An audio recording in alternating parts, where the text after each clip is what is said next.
Habang nakaupo ay nadulas ang kamay ng babae kung kaya't dali-dali namang tumulong ang lalaki, subalit sa kanyang paghila ay nahila nito ang palda ng babae at doon ay nagpakita ang dalawang naglalaki ang tinapay ng dalaga na sobrang kinagulat talaga ng binatang lalaki. Nalaglag sa tubig ang babae kaya naman ang lalaki ay dali-dali itong binuhat pataas, pero sa hindi sinasadyang pagkakataon ay medyo awkward ang naging kanilang posisyon na kinahiya naman ng babae. Napaupo ang binata upang maialis na sana ang babae, ngunit sa kanyang pagtingin dito ay nakita niya ang maliliit na pasas sa dalawang naglalakihang bundok ng Everest, kaya naman sa kanyang pagkagulat ay hindi niya sinasadyang nai-open ang switch ng gripo kung kaya't ang tubig ay dali-daling pumataas at dumako sa kalangitan ng San Pedro. Kilalanin natin si Suzuki, isang binatang mag-aaral at sa ngayon ay kakain siya ng kanyang tanghalian, subalit nalulungkot ito sapagkat wala siyang makakasamang kumain ngayon. Biglang dumating ang isang babaeng ubod ng lalaki at ubod na din ng ganda upang samahan siyang kumain at tinanong naman ni Suzuki kung hindi raw ba ito natatakot sa kanya. Hinawakan ng babae ang kamay ng bida at tinanong kung ano daw ba ang sinasabi nito, na sobrang kinasaya naman ni Suzuki at walang duda raw na napakabait talaga ng babaeng ito. Susubukan sana ng babae ng pagkain ng bida, kaya naman ng bida ay sinabing dapat ay ibahagi niya din ang kanyang pagkain, kaya naman nang marinig ito ng babae ay sobra itong nataranta. Sa pagkataranta nito ay nadulas ang kanyang kamay sa isang bato kung kaya't dali-dali namang tumulong ang lalaki, subalit sa kanyang paghila ay nahila nito ang palda ng babae at doon ay nagpakita ang dalawang naglalakihang tinapay ng dalaga na sobrang kinagulat talaga ng binatang lalaki. Nalaglag sa tubig ang babae kaya naman ang lalaki ay dali-dali itong binuhat pataas, pero sa hindi sinasadyang pagkakataon ay medyo awkward ang naging kanilang posisyon na kinahiya naman ng babae. Napaupo ang binata upang maialis na sana ang babae, ngunit sa kanyang pagtingin dito ay nakita niya ang maliliit na pasas sa dalawang naglalakihang bundok ng Everest, kaya naman sa kanyang pagkagulat ay hindi niya sinasadyang nai-open ang switch ng gripo kung kaya't ang tubig ay dali-daling pumataas at dumako sa kalangitan ni San Pedro.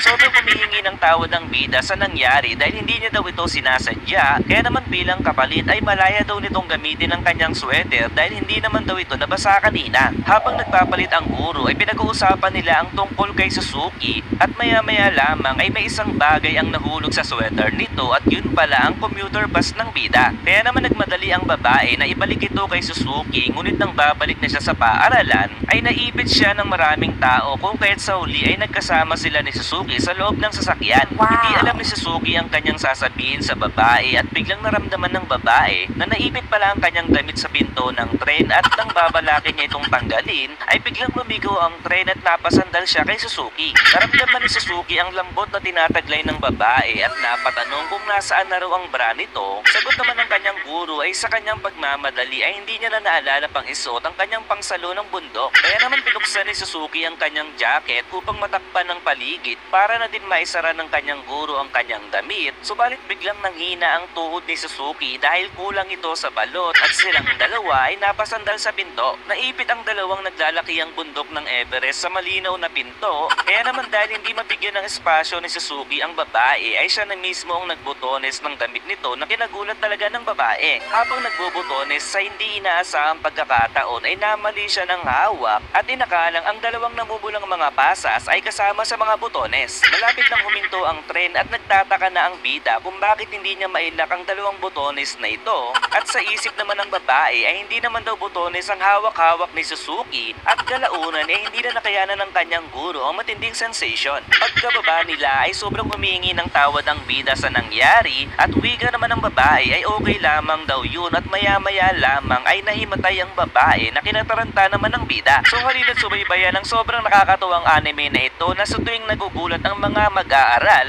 ay lagi silang napapasabi na bakit nandito ka aking guro. Hindi mo na rin kailangan pang lumayo upang mapanood ito dahil dito